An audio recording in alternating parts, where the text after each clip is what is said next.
Assalamualaikum warahmatullahi wabarakatuh. Alhamdulillah hamdan katsiran tayyiban mubarakan fi kama yuhibbu rabbuna wa yardah. Wassalatu wassalamu ala sayyidina Muhammad wa ala alihi wa sahbihi wasallam.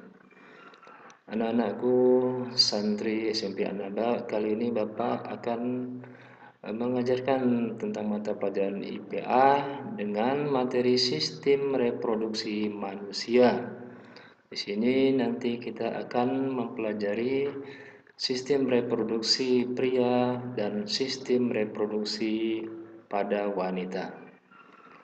Maka dengarkan dan simak baik-baik penjelasan yang ada di video ini. Jadi pada pria yang telah menghasilkan sel kelamin jantan atau sperma dan hormon testosteron, artinya bila dia sudah berusia balik. Jadi pada saat dia berusia balik, yaitu sudah mengalami masa puber, dia akan menghasilkannya. Demikian juga dengan wanita, apabila sudah balik, maka alat kelaminnya akan menghasilkan sel telur atau ovum dan hormon estrogen. Nanti kita akan terangkan nama-nama organnya. Perkembangbiakan atau reproduksi manusia terjadi secara vivipar, artinya melahirkan anak, dan fertilasinya secara internal, artinya di dalam tubuh. Nah, ini hasilnya. Jadi ada wanita hamil di sini. Selanjutnya kita akan pelajari organ. Nah, di sini ada sistem reproduksi pria. Di sini kita lihat gambarnya. Ada vas deferens, ada penis, ada uretra, ada testis, ada skrotum, dan ada epididymis. Masing-masing pastinya mempunyai fungsi yang berbeda-beda. Pertama, epididymis. Epididymis ini fungsinya tempat pematangan sperma. Dia adanya di dalam, jadi nggak nampak. Dia bergandengan dengan testis. Selanjutnya skrotum. Skrotum ini bagian yang nampak ya. Dia fungsinya melindungi testis dan menjaga suhu testis agar sesuai untuk reproduksi sperma. Jadi skrotum ini bagian tubuh yang nampak dari sistem reproduksi pria. Selanjutnya testis. Testis itu di dalam skrotum tadi. Fungsinya menghasilkan sel kelamin jantan atau spermatozoa dan hormon testosteron. Jadi biasanya bentuknya sepasang ya. Dia berbentuk bulat seperti telur ya. Bentuknya jumlahnya sepasang. Selanjutnya dari gambar yang ada, kita akan melihat organ yang lain, yaitu uretra. Uretra ini fungsinya membawa sperma dan urin keluar tubuh. Dia adanya di bagian dalam, nggak kelihatan dari luar ya. Dia di dalam penis ya. Bagian dalam dari penis itu ada uretra namanya. Selanjutnya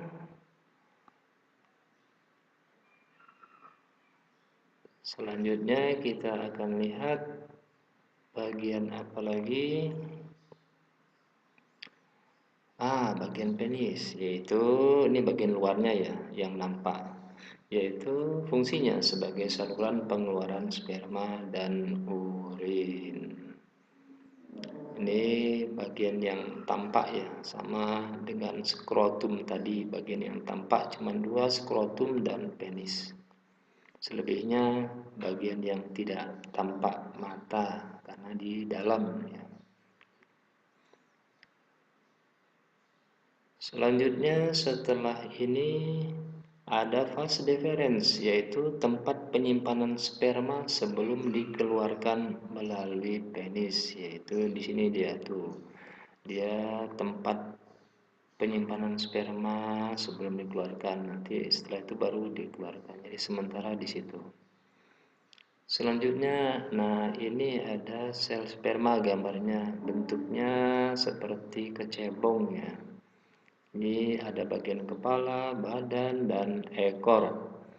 Jadi kalau dihitung secara jumlah, apabila seorang laki-laki pria yang sudah berusia balik dan dia sudah pernah mimpi atau mengeluarkan sperma, maka kalau dihitung secara jumlahnya jutaan. Walaupun nggak kelihatan jutaannya, cuman memang kalau dihitung satu-satu tuh jutaannya sperma yang keluar biasanya pada saat dia mimpi basah atau sudah mengeluarkan spermanya. Selanjutnya kita akan membahas tentang sistem reproduksi pada wanita. Ini tampak gambarnya sangat jelas sekali.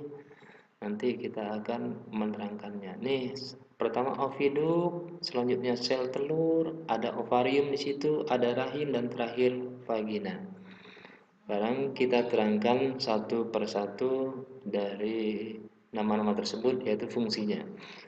Pertama ovarium. Ovarium itu untuk pembentukan sel telur dan menghasilkan juga di situ hormon estrogen dan progesteron. Jadi ada sepasang tuh kanan dan kiri ya ovariumnya. Jadi dia untuk pembentukan sel telur ya, jadi penghasil hormon estrogen dan progesteron. Jadi di sini dibentuk. Setelah dibentuk dia geser lagi ke atasnya di oviduk. Oviduk itu sebagai tempat terjadinya fertilisasi. Artinya nanti pertemuan antara sel telur dan sel sperma adanya di oviduk. Jadi oviduk itu tempat pertemuannya tuh. Nah, di situ tempat temunya itu. Kalau udah bertemu ya terjadi pembuahan, terjadi zigot di situ. Jadi sel telur dan sperma menjadi zigot. Selanjutnya untuk perkembangannya adanya di rahim. Rahim itu sebagai tempat perkembangan dan pertumbuhan janin. Berapa lama di situ? Biasanya 9 bulan 10 hari. Nah, di situ bayi dikandung orang tuanya, dikandung ibunya di situ. Jadi selama itu setelah 9 bulan 10 hari sudah lengkap, maka bayi akan keluar melalui vagina. Jadi vagina organ untuk masuknya sperma dan keluarnya bayi. Jadi awalnya sperma dari situ, keluarnya dalam bentuk bayi kalau memang terjadi pembuahan dari situ. Nah, sekarang kita lihat nih, tuh gambarnya, tuh spermanya, tuh sperma mencari sel telur, mencari sel telur sehingga dia ketemu bisa menembus sel telur tersebut hanya satu yang bisa nantinya di situ. Nah, itu hanya satu yang bisa. Setelah itu dia terjadilah pembuahan. Demikian materi dari Bapak.